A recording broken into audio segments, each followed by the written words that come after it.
What is up, everybody? It's Pat's Path Predictor, and I wanted to make this video to talk about what happened with Hurricane Estelle and how I ended up getting wrong. And it wasn't just me, guys.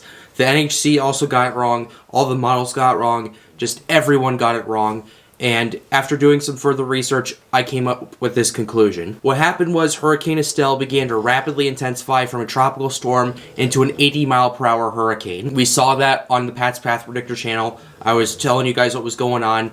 And from there, it looked like it was actually going to rapidly intensify into a major hurricane. All of the models seemed to agree with this, and it looked like it was about to happen. However, dry air ended up getting into the core of the hurricane. And dry air, for any tropical system, in case you guys don't know, that is a killer to those kinds of things. Now, if it left unchecked, it can absolutely disrupt the core, it can stagnate it, and it can end up eventually killing it.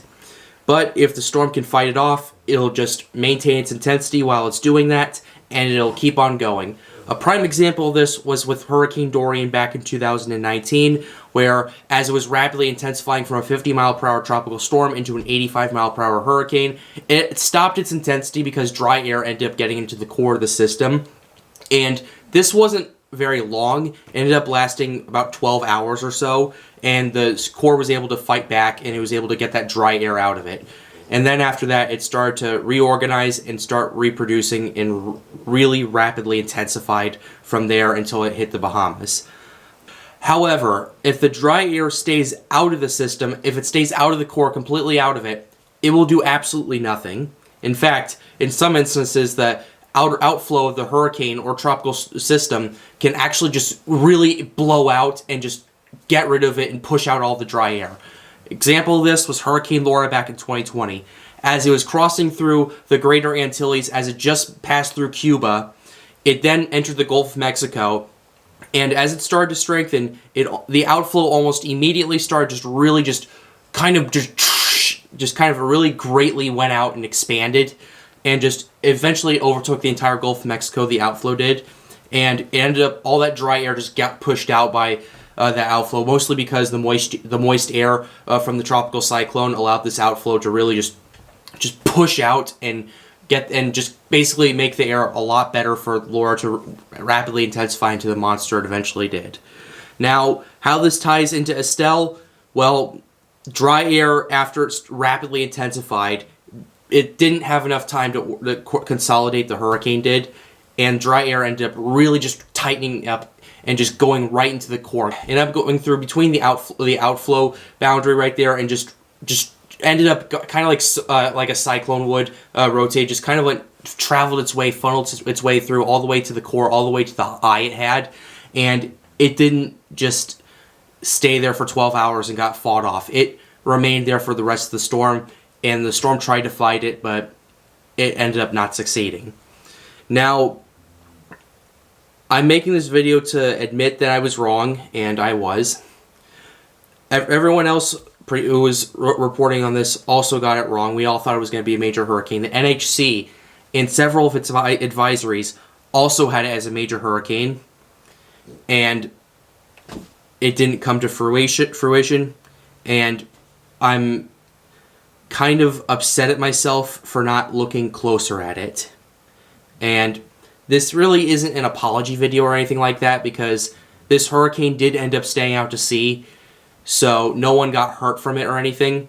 But I am making this to let you know I will do better next time. And I kind of relied on the NHC too much, because there's a trend that I've been noticing this year. In the past, historically, the NHC has almost always underestimated a lot of stuff. For example, they underestimated Hurricane Harvey back in 2017. They underestimated Hurricane Irma greatly. They expected it to be a Category 3 5 days out as it was approaching the Leeward Islands. It ended up being a Category 5. They severely underestimated Hurricane Maria.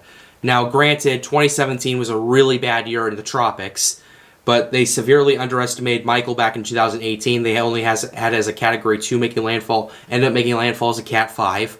They thankfully overestimated on Florence. They expected to eventually make landfall as a major hurricane, but because of an IL replacement cycle and less favorable conditions, Florence ended up only making landfall as a Category 1. And then, what really lost my trust in the NHC was Hurricane Dorian back in 2019.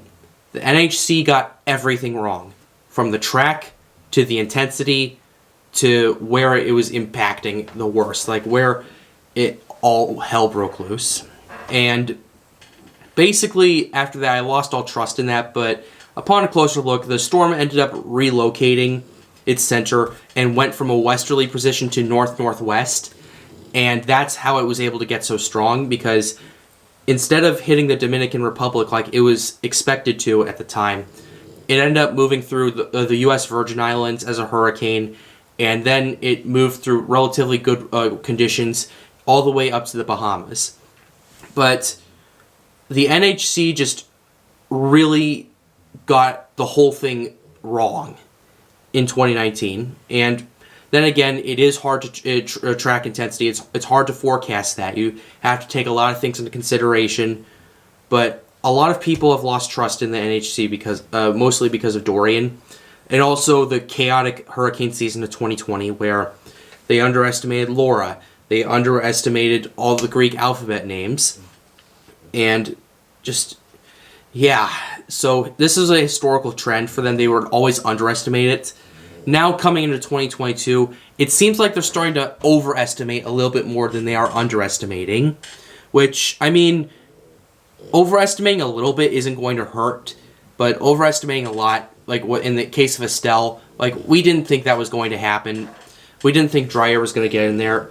But the NHC didn't really take into account that, and they still expected a strength. I mean, I did as well. But at the same time, just, yeah, we got it wrong, and I wanted to make this video telling you guys we got it wrong. I mean, I'm not apologizing for getting it wrong, because, hey, we're weather people. We get things wrong all the time. I mean, not all the time, but you know what I'm saying. And the thing I'm really upset about is that currently, the accuracy rate for meteorologists is 30%, and that's not where we need to be. In my opinion, we need to be closer to 50 to 60% in this day and age, considering how extreme the weather is starting to become, considering that we're starting to get December tornado outbreaks more frequently, and thankfully they got the 2021 stuff correct back in December. But, yeah, we need to be more accurate. But with that being said, we got it wrong, and I wanted to make this video addressing it. Thank you very much, and have a nice day.